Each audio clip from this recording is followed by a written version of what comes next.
बिस्मिल्लाहिर्रहमानिर्रहीम। इस वीडियो में देखेंगे कि जो बोर्ड का एक इम्पोर्टेंट क्वेश्चन है और आज का हमारा टॉपिक है कि स्टोमक में डाइजेशन किस तरह से होती है और स्टोमक में क्या कुछ सिक्रीट होता है डाइजेशन के लिए, और स्टोमक में जो है वो किस किस्म की जो है स्टोमक रिलेटेड डिजीजेस हमें हो सकती हैं। तो सबसे पहले कि स्टोमक जो है वो इसकी लोकेशन कहाँ पे है। तो लोकेशन जो है स्टोमक की अगर बॉडी में देखी जाए तो स्टोमक जो है वो डायाफ्राम के बिल्कुल नीचे प्रेजेंट होता है। और डायाफ्राम आपको पता है कि रेस्ट पे जहाँ पे चेस्ट कैविटी एंड होती है, कि चेस्ट कैविटी के फ्लोर पे एक जो है वो स्केलेटल मसल होता है जिसको हम डायाफ्राम कहते हैं। अब इसका रेस्पिरेशन में बड़ा इंपॉर्टेंट रोल है। और ये जो है वो लेफ्ट साइड पे एब्डोमिनल कैविटी एब्डोमिनल कैविटी में लेफ्ट साइड पे स्टोमक प्रेजेंट होता है। अब स्टोमक को हम डिफाइन कैसे करेंगे कि ये एक किस्म का इलास्टिक मस्कुलर बैग है, मीन मसल्स का बना हुआ बैग है। और इसका काम ये है कि ये फूड को स्टोर करेगा, और फूड को स्टोर करने के बाद क्या करेगा कि डिसकंटिन्यूअस फीडिंग को है ये पॉसिबल बनाएगा। डिसकंटिन्यूअस फीडिंग से मुराद ये है कि हम मीन के 1 घंटे बाद खा लेते हैं, 2 घंटे बाद खा लेते हैं, तो ये डिसकंटिन्यूअस फीडिंग है। तो स्टोमक जो है ये फूड को स्टोर करके रखेगा और स्टोमक जो है फूड को डाइजेस्ट भी करेगा, लेकिन पार्शियल डाइजेशन होगी। और ये पार्शियल डाइजेशन किस चीज की होगी हम इसको भी आगे जाके देखेंगे। तो पहली बात कि स्टोमक जो है एक मस्कुलर बैग है जो फूड को स्टोर भी करता है, और फूड को स्टोर करने के बाद फूड को पार्शली डाइजेस्ट भी करता है, और किन सिक्रीशंस के थ्रू करता है ये आगे जाएगा। अब अगला जो हमारा टॉपिक है स्टोमक का स्ट्रक्चर है। तो स्टोमक के स्ट्रक्चर में सबसे पहले यहाँ पे हमने जो चीजें देखनी है वो है स्टोमक में मौजूद स्फिंक्टर। और स्फिंक्टर क्या है? ये कई जगहों पे बॉडी में सर्कुलर मसल्स मौजूद होते हैं जो वॉल का काम करते हैं। मीन एक किस्म का वॉल लगा होता है कि जो किसी चीज को जब खुल जाता है तो चीज वहां पे एंटर हो जाती है, जब बंद हो जाता है तो वहां पे एंटर नहीं हो जाती, मीन उसकी एंट्री रुक जाती है। तो दो इंपॉर्टेंट जो वॉल्व हैं जहां पे, वो एक है कार्डियक स्फिंक्टर। अब कार्डियक स्फिंक्टर कहाँ पे? स्टोमक में जहां पे एसोफेगस जो है, जो फूड पाइप है, वो अटैच होगी स्टोमक के साथ, तो उस जंक्शन पे एक स्पेशल रिंग ऑफ मसल्स होगा। ठीक है, एक मसल्स का रिंग बना होगा जिसको हम कहते हैं कार्डियक स्फिंक्टर। जब कार्डियक स्फिंक्टर कॉन्ट्रैक्ट करेगा तो स्टोमक में फूड जो है वो एंटर हो जाएगी। और सिमिलरली जब ये क्या करेगा कि जब स्फिंक्टर कॉन्ट्रैक्ट करेगा तो एंट्रेंस जो है वो स्टोमक में फूड की रुक जाएगी, लेकिन जब ये ओपन होगा तो क्या होगा कि फूड जो है इसमें एंटर हो जाएगी। और जब ये एंटर कब होगा कि जब पेरिस्टाल्टिक मूवमेंट के थ्रू फूड जो है हमारी एसोफेगस में मूव कर रहा होगा और वो स्टोमक के करीब पहुंचेगा, तो ये स्फिंक्टर मसल जो है वो ओपन हो जाएगा। जब ये क्लोज होगा, कॉन्ट्रैक्ट करेगा, तो क्या होगा कि फूड जो है वो हमारी स्टोमक में एंटर नहीं हो सकेगा। उसके अलावा दूसरा जो है वो स्टोमक के पाइलोरिक पोर्शन में मौजूद पाइलोरिक स्फिंक्टर है, जहां पे हमारा जो स्टोमक है वो स्मॉल इंटेस्टाइन के साथ कनेक्ट करेगा। वहां पे भी एक रिंग ऑफ मसल होगा जिसको हम क्या कहते हैं, पाइलोरिक स्फिंक्टर। तो दो चीजें हमने याद रखनी है, एक ये कि हमारे जो बॉडी में एक स्फिंक्टर है, स्पेशल टाइप ऑफ मसल्स कि जो वॉल का काम करते हैं। जिस तरह टैंकियों के साथ वॉल लगे होते हैं कि जैसे ही हमने अगर वाटर खोलना है तो वॉल को खोल देंगे, जब बंद करना होगा तो वहां पे। अब जब ये वॉल खुलेगा तो एसोफेगस से जो फूड है वो यहाँ पे एंटर हो जाएगा। जब ये बंद होगा तो क्या होगा कि फूड यहाँ से वापस नहीं जा पाएगा। सिमिलरली जहाँ पे जो दूसरा स्फिंक्टर है वो पाइलोरिक स्फिंक्टर है। अब पाइलोरिक स्फिंक्टर का काम ये है कि जहाँ पे जो चीज होगी वो होगी स्मॉल इंटेस्टाइन। तो स्मॉल इंटेस्टाइन में जो खुराक जाएगी वो पाइलोरिक स्फिंक्टर जब खुलेगा तो खुराक चली जाएगी, जब बंद होगा तो खुराक आगे नहीं जाएगी। अब इसे एसोफेगियल स्फिंक्टर भी कहा जाता है, लेकिन हमारी बॉडी में क्योंकि जो है वो कार्डियक स्फिंक्टर है तो हम इसको कार्डियक स्फिंक्टर का ही हमने याद रखना है क्योंकि हमारी बुक में यही है। अब हम आगे देखते हैं कि स्टोमिक की अगली जो है वो स्टोमिक की वॉल। स्टोमिक की जो वॉल है वो बेसिकली 3 प्रिंसिपल लेयर से मिलकर बनी हुई है। हम कह सकते हैं कि स्टोमिक की वॉल में कितनी लेयर्स हैं? 3 लेयर हैं। सबसे जो बाहर वाली लेयर है वो कनेक्टिव टिश्यू की बनी हुई है। अब कनेक्टिव टिश्यू के बाद जो दूसरी लेयर है वो स्मूथ मसल्स की बनी हुई है। और यही जो मिडल लेयर है, इसमें जो बाहर की तरफ मसल्स होंगे वो लॉन्गिट्यूडनल मसल्स होंगे, और अंदर की तरफ जो इसके मसल्स होंगे वो कार्डियक सॉरी सर्कुलर मसल्स होंगे। बात याद रखनी है कि जो इस तरह अलोंग द लेंथ हो ये लॉन्गिट्यूडनल मसल्स हो जाएंगे, और जो इस तरह करके सर्कुलर शेप में हो और अंदर की तरफ वो सर्कुलर मसल्स होंगे। जो तीसरी जो इनर लेयर है उसको म्यूकोसा कहा जाता है, और यहाँ पे बहुत सारे ग्लैंड्स होते हैं। अब स्टोमिक में कौन से ग्लैंड्स होते हैं हमें ये याद रखना है। तो स्टोमिक में जो ग्लैंड्स होते हैं उनको कहा जाता है गैस्ट्रिक ग्लैंड। तो ये गैस्ट्रिक ग्लैंड क्या सिक्रीट करेंगे? Gastric juice. अब गैस्ट्रिक जूस में क्या कुछ होता है ये भी हमने नेक्स्ट लेक्चर में जाके अगले कुछ टाइम में जाके देखना है। और जब ये मस्कुलर लेयर, आपको पता है कि स्टोमिक में एक इंपॉर्टेंट प्रोसेस है चर्निंग प्रोसेस। चर्निंग क्या है कि जब स्टोमिक वाल्स कॉन्ट्रैक्ट करेंगी तो फूड जो है वो फूड को किसके साथ मिक्स किया जाएगा? स्टोमिक के इस गैस्ट्रिक जूस के साथ, कि वो जो डाइजेशन का प्रोसेस है वो एक्सेलरेट किया जा सके। तो चर्निंग मीन के वॉल्स ऑफ स्टोमिक कॉन्ट्रैक्ट करेंगी और डाइजेशन का प्रोसेस जो है वो तेज होगा। हम यहाँ पे कई अनरिलेटेड हैं जो चीजें हम उनको नहीं देखेंगे। सबसे पहले हमें एसोफेगस का पता होना चाहिए कि माउथ से जो खुराक आ रही है वो एसोफेगस के थ्रू आ रही है। और यहाँ पे अगेन एसोफेगियल स्फिंक्टर ही लिखा हुआ है, तो हमने तो इसकी जगह पढ़ा है कार्डियक स्फिंक्टर बुक के अकॉर्डिंग। तो यहाँ से जो है वो फूड को क्या किया जाएगा? स्टोमिक के इस पोर्शन में खुराक आएगी, और डाइजेस्ट होने के बाद ये आप देख लें कि पाइलोरिक स्फिंक्टर जो है उसके थ्रू कहाँ पे चली जाएगी? ड्यूडेनम में, ये जो फर्स्ट पोर्शन है स्मॉल इंटेस्टाइन का। अब हमने ये देखना है कि जो सबसे बाहर की लेयर थी स्टोमिक की वो तो कनेक्टिव टिश्यू की थी। दरम्यान वाली जो लेयर है वो सर्कुलर मसल्स की बनी हुई है और लॉन्गिट्यूडनल मसल्स की बनी हुई है। और तीसरी लेयर क्या थी? तीसरी जो हमारे पास लेयर थी वो म्यूकोसा है, कि जिसमें क्या है? गैस्ट्रिक ग्लैंड मौजूद हैं। पहली लेयर कनेक्टिव टिश्यू की थी। दूसरी लेयर जो हमारे पास थी वो जो हमारे पास थी वो ये दरमियान वाली लॉन्गिट्यूडनल मसल्स और सर्कुलर मसल्स जो कि स्मूथ मसल्स है उनकी बनी हुई है। तीसरी जो है वो म्यूकोसा है।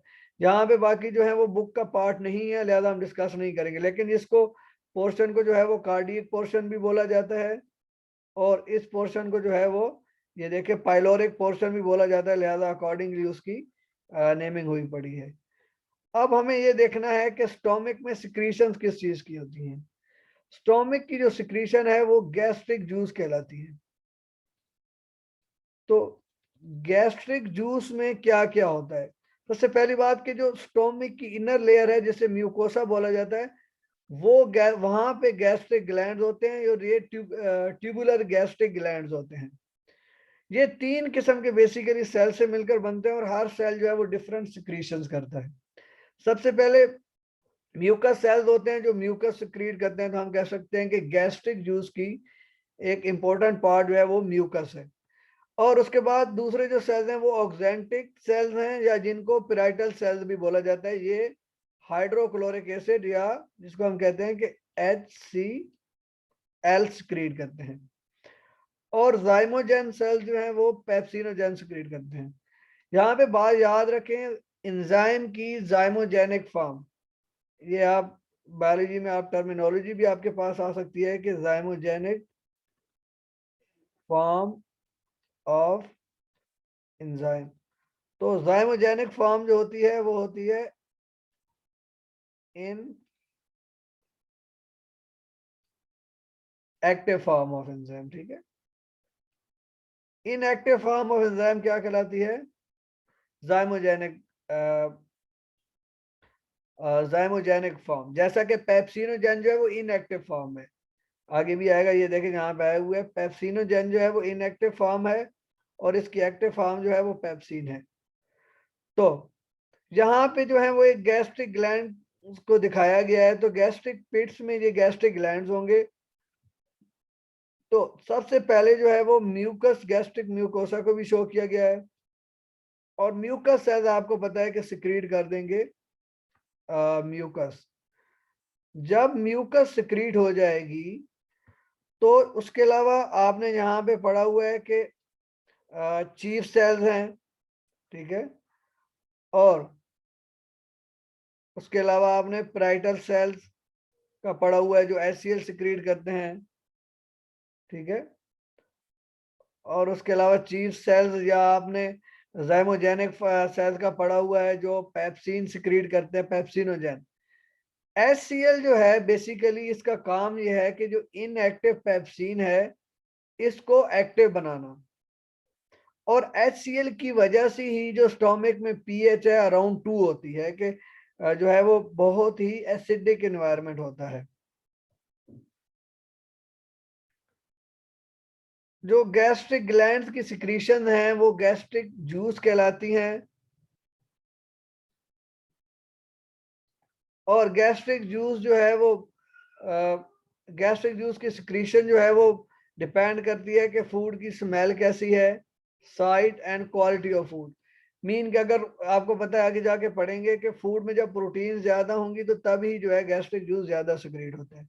और म्यूकस, म्यूकस जो है वो स्टोमिक की वाल्स को कवर करती है ताकि जो है वो स्टोमिक की वाल जो खुद प्रोटीन्स की बनी हुई है वो डाइजेस्ट ना हो।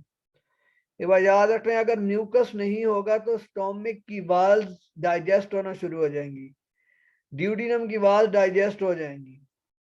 तो इसकी वजह से अल्सर डिपेंड होते हैं, अल्सर पैदा होते हैं। अल्सर अगली जाके एक बीमारियों में से एक बीमारी है। तो जब बहुत ज्यादा अल्सर हो जाएगा तो स्टोमिक की वाल्स डाइजेस्ट भी हो सकती हैं और उनमें होल भी क्रिएट हो सकते हैं। तो ये एक डेंजरस इफेक्ट है। अब पेप्सिन जो है वो जाइमोजेन सेल सिक्रीट करते हैं। जाइमोजेन जो है वो इनएक्टिव फॉर्म है किसकी? जाइमोजेनिक जो एंजाइम की फॉर्म है वो इनएक्टिव होते हैं। इनके पेप्सिन की जो इनएक्टिव फॉर्म है वो पेप्सिनोजेन है। और जब ये एसिडिक मीडियम HCl से एक्सपोज होगी तो ये एक्टिव हो जाएगी। और पेप्सिन जो है वो प्रोटीन्स को पेप्टोन्स और पॉलीपेप्टाइड्स में डाइजेस्ट कर देगी, मीन उनको जो है वो छोटी छोटी प्रोटीन में कन्वर्ट कर देगी। अब हाइड्रोक्लोरिक एसिड का एक इंपॉर्टेंट फंक्शन ये है कि फूड में जो माइक्रो ऑर्गेनिजम्स हैं उनको ये किल कर देगा। कोई भी माइक्रो ऑर्गेनिज्म इतनी लो पीएच पे ग्रो नहीं करता, तो लिहाजा माइक्रोब्स जो है वो किल हो जाएंगे। उसके अलावा फूड जो है वो सॉफ्ट हो जाएगा। एक ये फूड को सॉफ्ट करना, माइक्रो ऑर्गेनिजम्स को किल करना, और उसके बाद जो है वो स्टोमिक की पीएच को 2 से 3 बनाना। स्टोमिक की पीएच 2 से 3 होने का फायदा ये है कि स्टोमिक में जो है वो HCl जो है वो पेप्सिनोजेन को एक्टिव कर देगा। तो ये इसकी डिफरेंट फंक्शन है जो हमें याद रखने हैं। गैस्ट्रिन, प्रीवियस लेक्चर में मैंने बताया था कि जो हमारा एलिमेंट्री कैनाल है इसमें 2 हार्मोन्स हमने पढ़ने हैं, एक गैस्ट्रिन और दूसरा जो है सिक्रीटिन। आपको पता है कोई भी हार्मोन सिक्रीट होता है तो उसके पीछे स्टिमुलस होती है। तो इसकी स्टिमुलस है कि जब ज्यादा प्रोटीन प्रेजेंट होगी फूड में तो वो गैस्ट्रिन हार्मोन रिलीज करवाएगी। और कहां से ये सिक्रीट होगा कि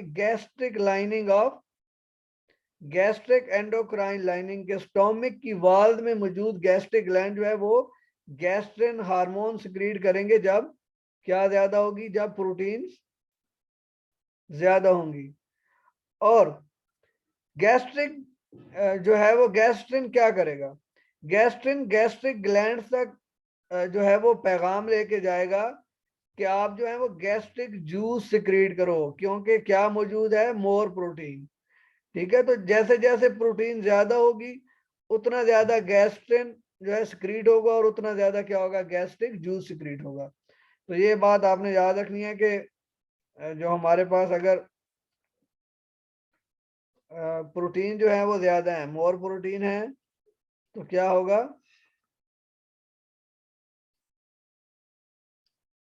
मोर प्रोटीन मीन हमारे पास गैस्ट्रिन सिक्रीट होगा। और जब हमारे पास गैस्ट्रिन सिक्रीट हो जाएगा, तो गैस्ट्रिन सिक्रीट होने के बाद हम क्या कर सकते हैं, गैस्ट्रिन सिक्रीट होने के बाद हमारी जो है वो स्टोमिक में डाइजेशन और खराब होगी और ज्यादा होगी।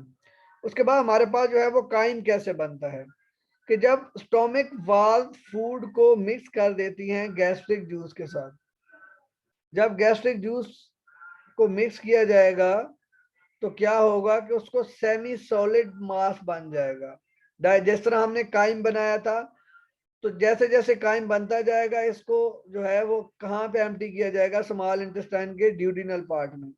और काइम जो है, एक बात आपने याद रखनी है, क्योंकि एसिडिक मीडियम से आ रहा है तो ये एसिडिक होगा। नेक्स्ट जो हमारा एक इम्पोर्टेंट इस स्टोमिक से रिलेटेड है वो है कि हार्ट बर्न और पायरोसिस क्या है, कि जो सीने में जलन सी होती है उसके पीछे रीजन क्या है। इसकी वजह यह है कि जब हम कभी हमारे जो चेस्ट रीजन में है कि एसिडिक काइम जो है वो स्टोमिक से कहाँ पे फ्लश कर जाए, कि वो एसोफेगस में आ जाए। नॉर्मली तो चीजें जो है वो एसोफेगस से स्टोमिक में जाती हैं, लेकिन अगर स्टोमिक से एसोफेगस में काइम आ जाए, अब काइम जो है मैंने बताया ये एसिडिक है, तो उसकी वजह से क्या होगी, पेनफुल बर्निंग सेंसेशन, मीन ऐसे लगेगा कि कोई चीज जल रही है। तो उसके पीछे ये एसिडिक काइम रीजन होता है।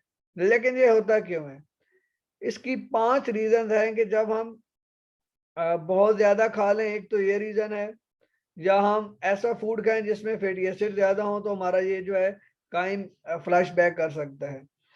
तो सेकंड है, थर्ड है कि अगर हम खाने के फौरन बाद लेटना नहीं चाहिए, अगर हम लेट जाएंगे तो ये वाला मसला हमारे पास पायरोसिस हो सकता है। उसके अलावा अगर हम टू मच अल्कोहल कंजप्शन कर रहे हैं, शराब पी रहे हैं, तो उसकी ये भी रीजन हो सकती है। या हम कैफीन खा रहे हैं और स्मोकिंग कर रहे हैं, तो ये भी एक रीजन हो सकती है कि जिसकी बना पे हमारी बॉडी में जो है वो इस तरह का इशू हो जाए कि हार्ट बर्न या पायरोसिस हो जाए। अल्लाह हाफिज।